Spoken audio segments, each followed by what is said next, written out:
Thank you, Katrín. I want to ask the next Katrín to step down. So now, as a kind of a short introduction to what we are going to be doing, Katrín Oddsdóttir and I are going to say a few words. Yes. Katrín, if you would begin, please. This is ridiculously badly prepared, first of all. I think I was going to just sort of go with the flow here because a lot of the people in this room, they know the process quite well. And I see the title of the talk is A Brief History of the Crowdsourced Constitution, which I'm always happy to go through, because this is a beautiful process, and we're, of course, in the middle of the river, like my namey said. English needs a word like namey. We have it in Icelandic, nafna, which means that somebody shares your name, and it makes it sort of cozy to talk about them. But anyway, what I wanted to do is to have a short recap on the whole process, the way I see it. And just to confirm, I'm the board person of the Constitutional Society, which is a small NGO in Iceland that has the aim to try to get the outcome of the referendum in 2012 into realization. So a lot of the things that Katrín said were good, I thought, in regards to this notion of us moving forward. But there's also, from my perspective, a lot of worrying problems that we have to somehow face and fix. So it all, of course, started with a crash. 2008, Iceland was on all front pages all over the world with our big financial crash. And we were sort of the canary in the mine. You know, if we came out alive, maybe things would be okay because other nations were sort of following into that horrific crash mode that we saw. But the crash in Iceland was, of course, financial, yes, but it was also moral and political. And we had suddenly to face the fact that the nation we thought we were didn't exist in a way. We thought we had very little corruption. We did not have little corruption, and we still do not have very little corruption, in my opinion. We had trusted people that we maybe were naive to trust completely, that had little experience in very complicated financial world, and so on. So we had done a lot of sort of presumptions that proved to be wrong. And I think Icelanders were, in general, just sort of relaxing and going abroad and watching their TVs, and all of a sudden we just woke up and were like, what the hell?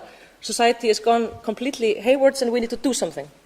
So that's why people took to the streets in Iceland, and that's why we had those big protests, the biggest in our history.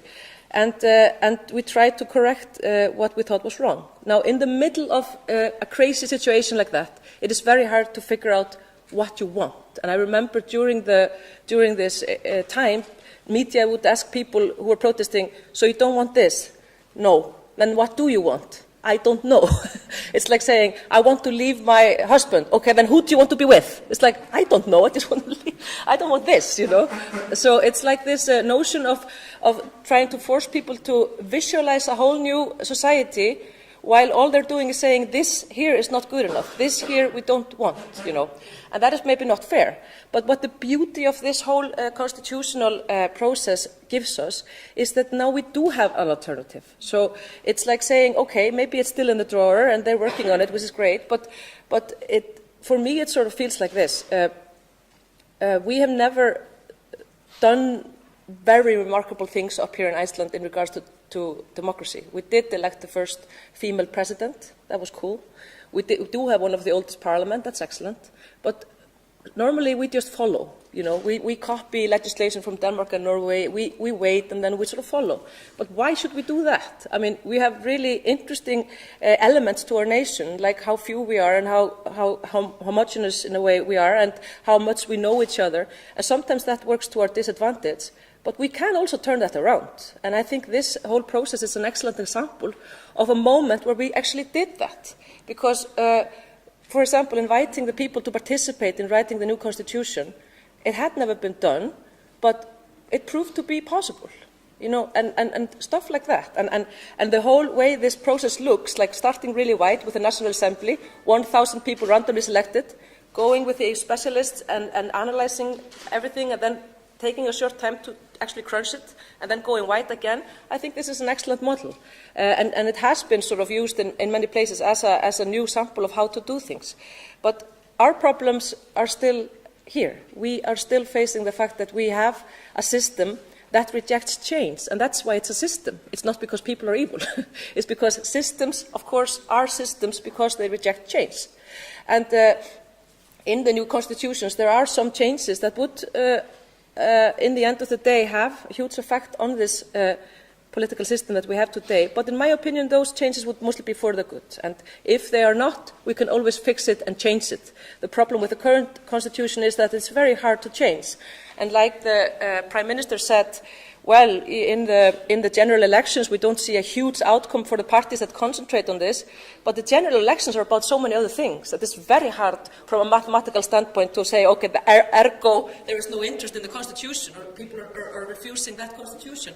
I think that's not a logical result of the thing. We have once had the chance to say what we want as a nation for the constitution of Iceland. That was in the referendum 2012, and the answer was quite clear. So, in the only occasion we were asked, we answered. The only problem is that that answer hasn't yet been met. And I think slowly, we're all getting to the page that we know that we have to fix this. And that is a huge success in a way, because the constitutional moment, where everything goes, like most constitutions are written after catastrophes, when people have civil wars and stuff like that. Ours was just financial, we're very lucky. But still we had this moment of clarity, where all of a sudden the whole population is talking about the values and where we want to go and why things are the way they are. And normally we don't have time for that, but we had. And we really must trust in that we had this moment and we did something new, and now we have to follow it through. And I feel that as time passes, quite to the contrary of most other samples around the world, the support is not dying, which is quite interesting. Because normally if you don't manage to seize the opportunity within this window of real change, where people really want to rethink the whole foundation of society, that window just slowly closes and things move on. However, here in Iceland, I sense, and especially, it's good to hear from the Prime Minister that they are honestly trying to move this forward, that we are not going to do that. We're not going to just give up. And in my opinion, it's not only important, like Katrín said, because of the whole democracy question underlying this issue, that this is a hope for other nations to see that you can actually invite people to the table without being freaked out about them messing it up. And you can actually trust people, and there's actually wisdom in the crowd. And if you have a more diverse group coming to the table, you're going to get better results and so on. Those are all great lessons. But for us, it's also just a lesson of self-identity. Are we a nation if we don't have our own constitution? Are we an independent nation?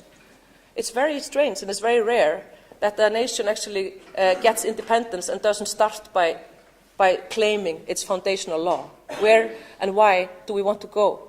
And in our history, it was always supposed to be that way. And now, 70 years later, we're stuck in this place. And it's so wonderful that all of you have come here, all of you both from other countries and all of you from Iceland, because we're moving forward. And I think even though the hurdles, in my opinion, are also political, I can't but say that. I mean, I think, for example, the Independence Party of Iceland has been sort of, stopping this in a way, but I'm really hoping those blockages are leaving now and people are honestly trying to move forward in consensus and doing things really, not just stalling.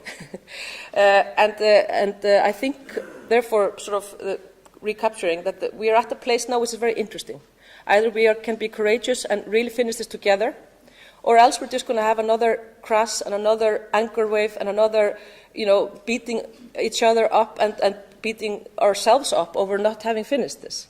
So this is a moment where people should really stop the sort of blame game, I think, and really try to finish this and really do it on the basis of the outcome of the referendum in 2012. So I just encourage those people who currently hold the power and can make this part of their legacy to do it. Yes. That was, I don't know, it was chaotic, but in a way it was the brief history of the crowdsourced constitution. Jón, do you want to maybe add something?